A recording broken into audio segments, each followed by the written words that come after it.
Gabby Hanna ordered some attention, and for some reason, I'm here to give it to her. And so are all of you. Hi.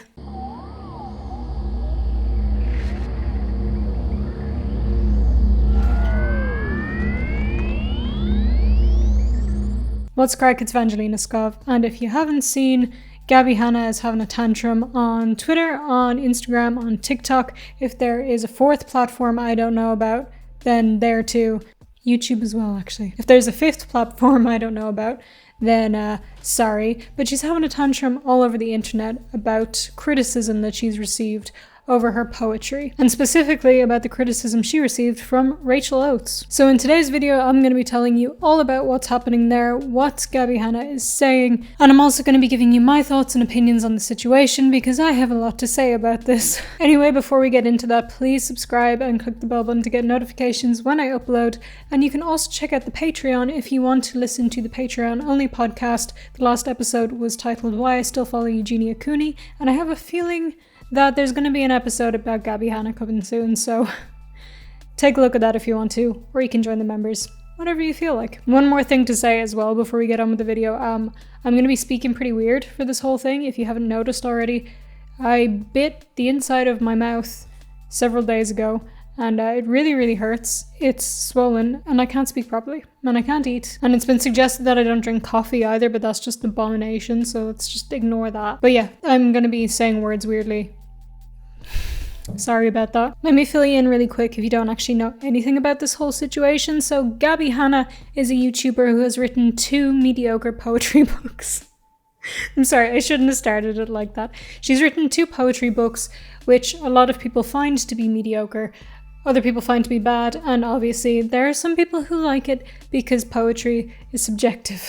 You can think whatever you like about the poetry. Don't come for me. Now, Rachel Oates is also a YouTuber who has made commentary videos critiquing Gabby Hanna's poetry in a pretty informative, educated, nice way, actually. Making some jokes here and there, obviously, but basically her videos were just critiques of the poetry that Gabby Hanna put into the world. Now, these videos are from a while ago. Rachel hasn't made any recently, but Gabby Hanna has gone on a rampage going on about manipulative people and horrible people and people bullying her and blah blah blah. I think we all know by now that every couple of weeks or every couple of months or whenever she feels like it, Gabby Hanna does tend to go on a bit of a tangent about something. Tangent's not the right word. She tends to have a tantrum quite frequently. Now, this started on Twitter, where she started talking about people bullying her and her poetry. One of the things she wrote was, "Because I frankly don't give a fuck anymore. I think it's really lame that a bunch of non-creative, insecure, neurotypical people dragged my poetry for months for views on YouTube and TikTok instead of creating their own art." Also writing, "I still can't believe I wrote a funny, engaging, thematic poetry book about sexual assault, mortality, childhood, mental illness, and suicidal ideation as my first release, and all people cared to share was link in bio and family as relatives." I am going to say here, yes, probably a lot of those themes were present, but that doesn't mean people have to like the poetry. And some people did like it, and that's fine, but other people didn't, and they don't have to just because it's about your trauma. The internet is full of a bunch of unempathetic, manipulative, money-hungry losers. I'm done letting myself feel bad about that. One thing I want to point out as well is the fact that she is saying here, "I think it's really lame that a bunch of non-creative, insecure, neurotypical people dragged my poetry for months." You're making a lot of assumptions about people. You can't say that every single person who critiqued your poetry was a non-creative, neurotypical, insecure person. Now, it didn't stop there. Gabby took it upon herself to become a high school fucking bully. These are bullies! These are high school fucking bullies! And tweet a million things at Rachel Oates. I also just want to say that Rachel Oatmeal, peak comedy, absolute comedic genius of her time, hilarious. No wonder her poems are so funny. Took the time to write a book from the perspective of a dog, since I wrote mine from the perspective of an child, to mock me, yet she's still too much of a coward to release under her own name. What a loser, LMAO. A lot of things to say about this here. In my own opinion, Gabby is clearly saying, oh, she wrote it about a dog because I wrote it about a child. To victimize herself and to make people feel bad for her. It's a common tactic. She uses it all the time. A lot of people use this kind of tactic all the time. But she's saying, it's from the eyes of a child, so clearly you know, you can't say anything bad about it. And then she mocked that perspective by writing it from the perspective of a dog. Yeah. So that's not what happened. Rachel Oates actually did a video with her dog picking out words for the poems and themes and things like that to show how easy it was to make Instagram style poetry. Not because she was mocking the child perspective of it. She also said, yeah, she's still too much of a coward to release it under her own name. What a loser. So see in this little image that she has on that tweet where it says Kyra the Staffy and one more, that one more is Rachel Oates. Also, she promoted it on her YouTube channel with her name, made videos about it on her YouTube channel with her name. Also, calling her a loser, that, I'm sorry, Gabby, but by your own rules, that is bullying. That's harassment and that's mean. By your own rules. Now, Gabby also took it upon herself to tag Rachel in 500 million Instagram stories. Now, I do have all these Instagram stories screen recorded and screenshotted, but there is so many of them that I can't show you the whole thing in this video. But I probably will do another video with that, with the whole Instagram story and reacting to it, because there is images and there's also videos in there. And honestly, Gabby really shows her true colors in that Instagram story. It's disgusting. She's not an artist. I don't care about her because she has no accomplishments in art, or has proven to me that she's actually intellectual enough to understand art. I accept my criticism from talented, smart people, not abusive, toxic, exploitative bullies on YouTube. You can't stand even the tiniest ounce of criticism. You're a monster. You're a bitch. But anyway, yeah, she tags Rachel a million billion times. Something which I assume if somebody did that to Gabby...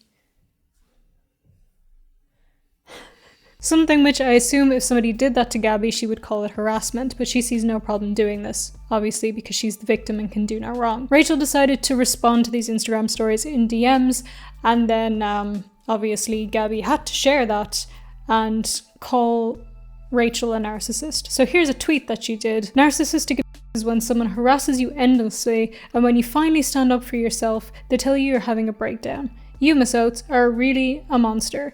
Looks like you can't handle criticism. Looks like you can't handle criticism, Gabby. You're freaking out about quite a nice critique of your poetry. You're sending all of your fans after her to harass her. They reported her Instagram so much it got taken down. You're calling her a narcissist, a manipulator, and a bitch. A lot of times you called her a bitch in your stories. You're being a bully. You are actually being a bully. I don't know why you can't see that. And this is something I have to keep saying in videos for some reason. I don't know why I have to keep repeating this, and I don't know why people need reminding of this. But somebody can be both a victim in one situation and an aggressor in another situation. So yeah, probably Gabby did have some hard times in her life. She had some trauma, she was mistreated, and she was a victim in those situations.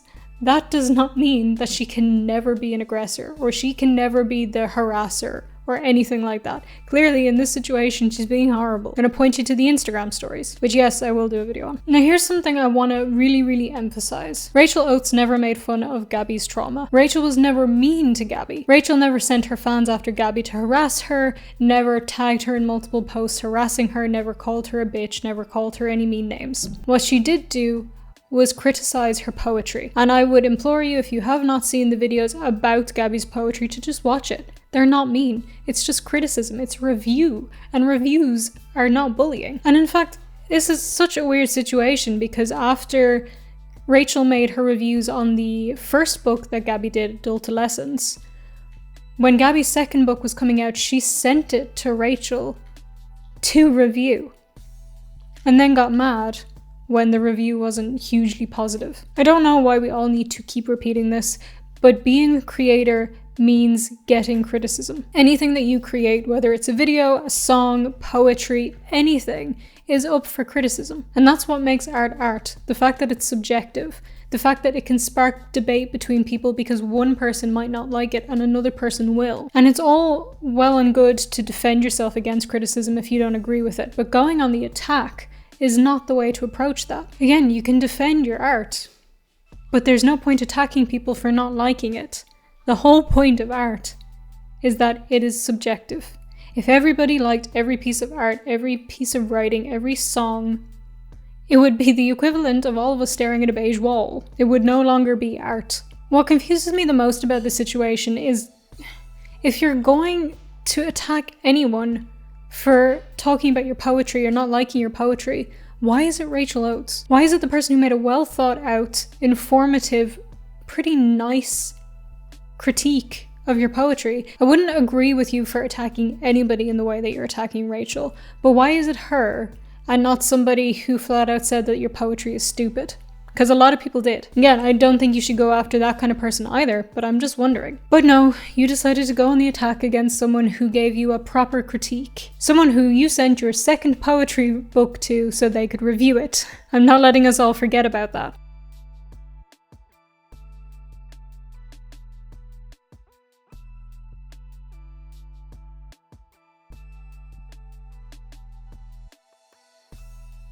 And as well as all this, I want to show you one story that particularly pisses me off that Gabbie made. Still can't believe she harassed me and mocked my trauma relentlessly, then tried to start problems in my personal life, then blocked me, then accused me of having a breakdown for holding her accountable. What a narcissistic bitch. I have a lot of things to say about this one story in particular. I don't know why it's become such a buzz term for people to start saying, oh, they mocked my trauma, when that's clearly not what happened. Gabbie, for the love of God. She critiqued your poetry. She said nothing about your personal life, your trauma, your experiences, nothing. She did not like the words that you wrote on paper. She did not make fun of your trauma. Don't say that. And as well as that, you're saying she's harassing you? This is not harassment, this is criticism. It's criticism on an open platform on a book that you put out to the public and sent her to review. And she reviewed it and she critiqued it, which she's allowed to do. She didn't say anything about you as a person or your trauma or your experiences, and I'm gonna keep repeating that because it's true. Also, really, you're gonna call her a narcissistic bitch. For someone who likes to throw a tantrum every time somebody calls you a narcissist, you really like to throw that word around a lot. I got way more heated about this than I meant to. It just rubs me the wrong way because this is just outright Gabbie calling everybody else a harasser. Everybody else is horrible, everybody else is out to get her, when she is throwing her fans on people, sending them on people, harassing people, tagging them multiple times, calling them names. It's Gabbie needing to feel like the victim because people didn't like her poetry. I'm gonna keep saying it. If you put poetry out in the world, it's going to be critiqued. Not everybody's going to like it. And why can't you be content with the people who do like it? Because some people do. Anyway, I'm going to end this video here. I could go on forever, but I'm not going to because this video is already too long. And I also want to do the whole video on the Instagram stories since those, I think, were like 12 minutes long. The screen recording of the Instagram stories were 12 minutes long. So that is not something I'm going to stick in this video or it'll be an hour long. Anyway guys, that's going to be it from me for now, so let me know in the comments what you think about this whole situation, and if you don't feel like leaving me a comment about that, then let me know in the comments if you prefer movies or documentaries, because comments help my engagement. Anyway, like I said in the start of the video, please subscribe, check out the Patreon, and you can also check out my new song that I put out yesterday. That's on my music channel, link for that will be in the description. And you can also follow me on social media. Like, comment, share, and do all the things that I'm supposed to ask you to do at the end of a video, and have a wonderful day. Thank you guys so much for watching, and I'll see you in the next one. Bye.